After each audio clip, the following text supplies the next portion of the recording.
Investing away from your home used to be considered the wrong thing to do, and in fact you should always invest near where you live. YouTube, welcome back to another video, and in this video I'm stripping back from the detailed, the numbers videos. We're keeping it simple with some tips on how you can invest away from home if that's your strategy and your goal is to purchase away from where you live.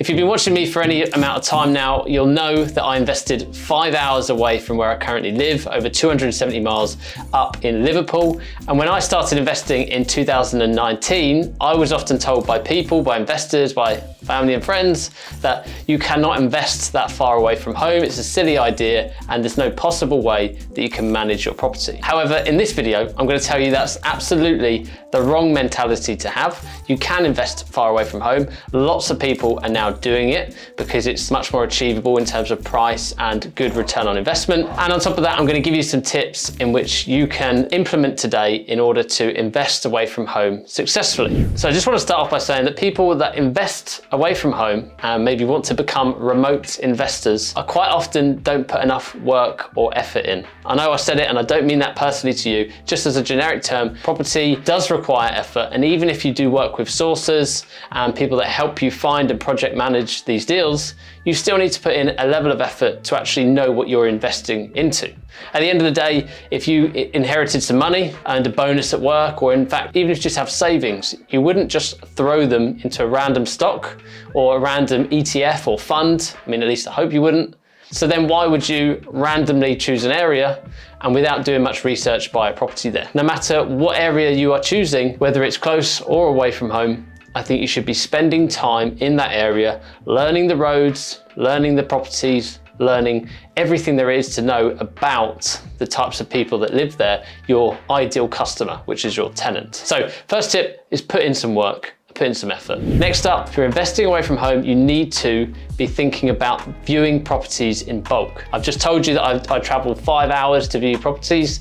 Well, if I'm going up there for 1 or 2 days, it's a complete waste of time and money if I'm only doing 4 viewings. So a simple tip, but make sure you book in lots of viewings. And that means making lots of calls, means not being too fussy, maybe keeping a broad mindset and actually just saying that property's in my price range.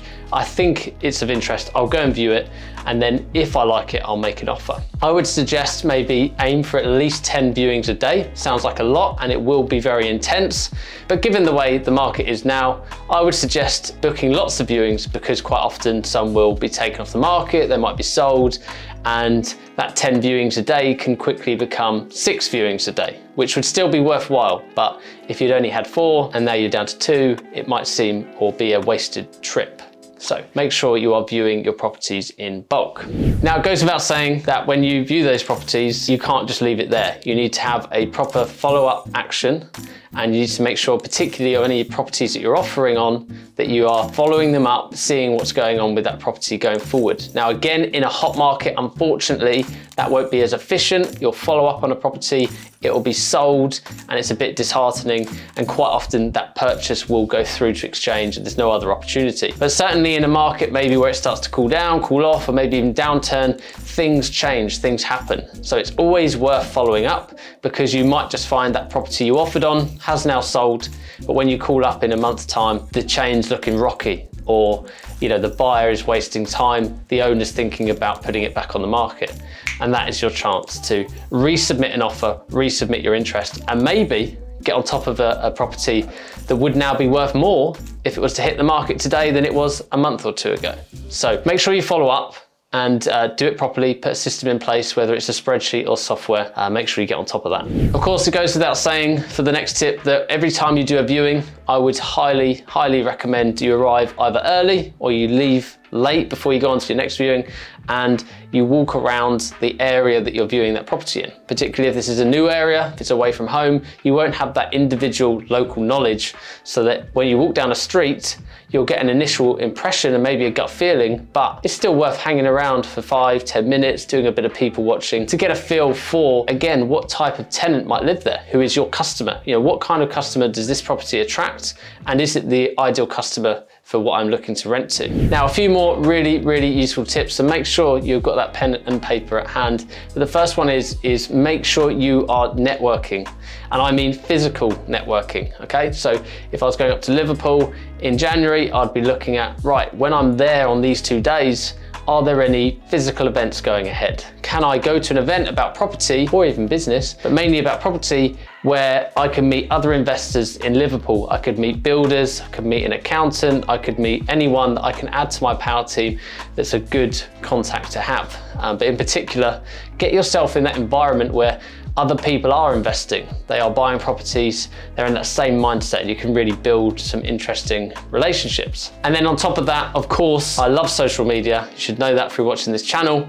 And I think it's a massive channel for you to be able to reach out to people in that area. So if I was going up to Liverpool, who can I go out for dinner with? Who can I have a coffee with? Who can I catch up with? Talk everything about property, which I can talk about all day. That might in turn lead to an opportunity that you've no idea that's even available right now. So broaden your network through in-person events, social media, and taking someone out for a coffee just to have a chat with them and talk all things property. Now, once you've built your network or you've found this property, you're kind of progressing your remote investing. What is the next thing you should be looking to do? Well, you should always be looking to have a good, what's known as a power team around you. What I mean by that is you want to have a good solid base to help you rent this property out, maybe even refurbish this property. So you're gonna be looking for a good builder, you're gonna be looking for a good managing agent. Because one of the most common questions with remote investing is, how can I manage a refurb from all that distance away? And how can I rent a property out if something goes wrong and I'm 5 hours away? Well, the answers to both of those questions are, have good people in your network. So if it's a builder, you want to have a good builder that you can rely on, you can trust to get that work done, to report to you every week, maybe send photos to you. And if it's a managing agent, at the end of the day, I know when I'm renting a property out, there's absolutely no way you'll find me going to fix a leak, whether the property's 10 minutes drive or 5 hours drive. If a leak comes up, even if I can fix it, I'm getting help to do that because I've got other things I want to be doing. I'm an investor, not a landlord. That's my mentality on it. So when it comes to a managing agent, I want to know that that managing agent has a good maintenance guy who's reasonable, can act quickly, so that when a maintenance issue does arise, I've got a managing agent to tell me about it, arrange it between the tenant and the maintenance person, and then get it fixed. Send me the bill, sadly, but then move on from that. Everything I've covered in this video are quick, easy, simple tips that I've learned over the last few years of investing remotely. I hope they're useful, and if you've got any questions, be sure to drop them in the comments box below, and I'll see you in the next video.